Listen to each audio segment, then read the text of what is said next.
Hello दोस्तों, आ चुके हैं अपनी एक न्यू स्टोरी के साथ। दोस्तों, जो हमारी सीरीज चली हुई है स्टोरी की 30 डे और 30 स्टोरी, आज हमारी डे 6 है। क्लास 10th और 12th के लिए, दोनों के लिए ही उपयोगी है। ठीक है जी। और कोई भी जो स्टोरी ट्रांसलेशन बनाना सीख सकता है, उन सभी बच्चों के लिए उपयोगी है। क्लास 9th क्लास 11th वाले बच्चों के लिए भी ये उपयोगी है। दोस्तों, ज़्यादा समय ना लेते हुए शुरू करते हैं। दोस्तों देखो, यह एक सुंदर उपवन है। अब दोस्तों सुनो, यह है, इतना बनाएंगे। सबसे पहले सब्जेक्ट हो गया यह है। अब है तो क्या बनाएंगे, दिस इज। अब देखो, एक सुंदर उपवन मतलब कि आ ब्यूटीफुल। अब उपवन को क्या बोलते हैं भाई, गार्डन बोलते हैं। क्या बोलते हैं, गार्डन। ठीक है।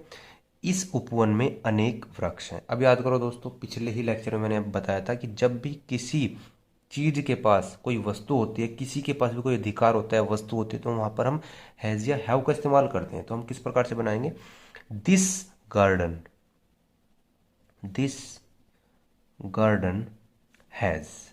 अब अनेक वृक्ष मतलब कि क्या, मैनी ट्रीज। ठीक है। चलो, कुछ वृक्ष बहुत छोटे हैं। देखो, नॉर्मली सेंटेंस है, कुछ वृक्ष हैं, इतना बनाओ, कुछ वृक्ष हैं। तो some trees, some tree is, बहुत छोटे मतलब कि वेरी स्मॉल। और जबकि, जबकि के लिए हम इस्तेमाल करते हैं वाइल। क्या इस्तेमाल करते हैं, वाइल। ठीक है। कुछ बड़े हैं, सम आर बिग। ठीक है। माली इनकी देखरेख करता है। तो आप बनाएंगे माली देखरेख करता है, मतलब कि माली को बोलते हैं गार्डनर, गार्डनर। ठीक है। गार्डनर करता है मतलब कि लुक्स। ठीक है जी। लुक्स और इनकी मतलब पेड़ पौधों की। ठीक है जी। Gardener looks at them.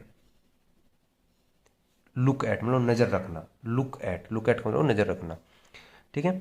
वह पौधों को पानी दे रहा है। अब देखो, कॉन्टिन्यूस सेंटेंस है। जब भी कॉन्टिन्यूस सेंटेंस होता है ना, तो इज आरएम के बाद वर्ब की फर्स्ट फॉर्म में आईएनजी लगाते हैं।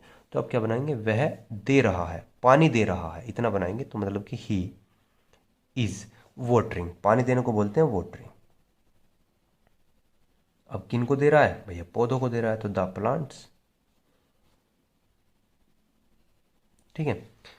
कुछ वृक्षों पर फूल खिल रहे हैं। अब बताओ, सब्जेक्ट क्या है इसके अंदर, खिल क्या रहा है, फूल खिल रहे हैं। तो फूल के लिए हम क्या लगाएंगे, फ्लावर। ठीक है जी, फ्लावर। अब खिल रहे हैं मतलब कि इज, या सॉरी आर लगा लो, क्योंकि फ्लावर्स हो जाएगा। ठीक है। फ्लावर्स आर ओपनिंग, खिलना मतलब कि ओपनिंग, या ओपन हो रहे हैं, खुल रहे हैं कुछ वृक्षों पर। On some trees, some trees. ठीक है। एक वृक्ष पर कुछ पक्षी बैठे हुए हैं। एक वृक्ष पर कुछ पक्षी बैठे हुए हैं, मतलब हम इतना बनाएंगे कि कुछ पक्षी बैठे हुए हैं। वही है, कॉन्टिन्यूअस सेंटेंस है। तो सम बर्ड्स आर। अब बैठने को क्या बोलते हैं, सिटिंग। ठीक है। अब एक वृक्ष पर on one tree, on one tree, हो गया सिंपल सेंटेंस। ठीक है। वे गीत गा रहे हैं। आप इतना बनाओ, वे गा रहे हैं, तो क्या बनाएंगे, दे आर। गाने को क्या बोलते हैं दोस्तों, सिंग, और आईएनजी लगा देंगे क्योंकि कॉन्टिन्यूअस सेंटेंस है। दे आर सिंगिंग, और गीत दी सॉन्ग। ठीक है। कोयल का गीत सबसे मधुर है। तो आप इतना बनाएंगे, ये पूरा सब्जेक्ट देखो, कोयल का गीत मतलब कि songs, the songs of cuckoo, the song of cuckoo. अब सबसे मधुर है मतलब कि इज स्वीटेस्ट। अब सबसे मधुर कह दिया ना, तो स्वीटेस्ट। अब यह है, इतना बनाएंगे, यह है मतलब कि दिस इज एक अनोखी चिड़िया, मतलब कि यूनिक। अनोखी को बोलते हैं यूनिक, और चिड़िया को बोलते हैं बर्ड। हो गया दोस्तों सिंपल। स्टोरी की प्रैक्टिस करते रहिए, तभी आपसे बनानी आएगी। तो मिलते हैं हम अपनी अगली स्टोरी के साथ।